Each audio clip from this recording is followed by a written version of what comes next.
I got hired on with car wash services in 2013, started out as a service guy, and then Sonny's bought us, I believe, in 17 or 16. And then I worked with some remodel guys. I just kind of jumped leaps and bounds, and the next thing you know, I was running my own jobs.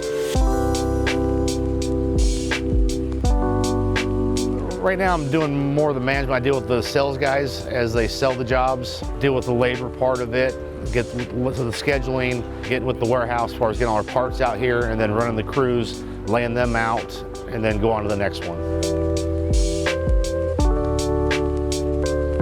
Usually remodel will go in there and do it within 5 days. Basically put in the new lights, new ceramics, or a diffusion process, and then we can do that within 5 days. And then we'll move some wraparounds and some equipment around for them.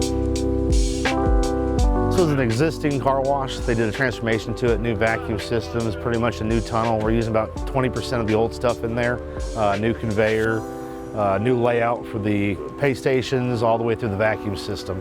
So this is a complete rehab. This should take about 3 weeks.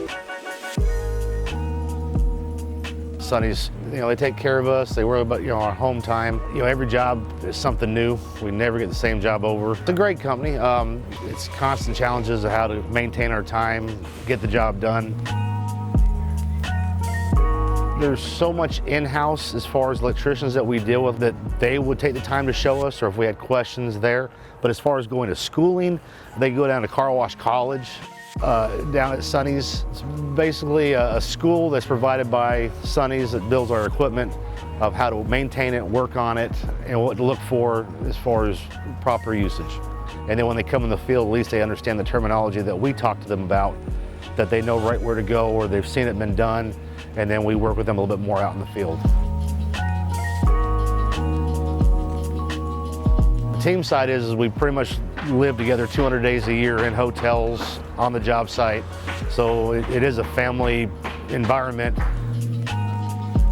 There is a sense of accomplishment starting out, seeing everything in mud, all the construction guys here, and then as it progresses, then we get to the opening time when we're testing cars and that kind of stuff. And you can definitely walk away knowing that, look what I did this month, so for sure on that.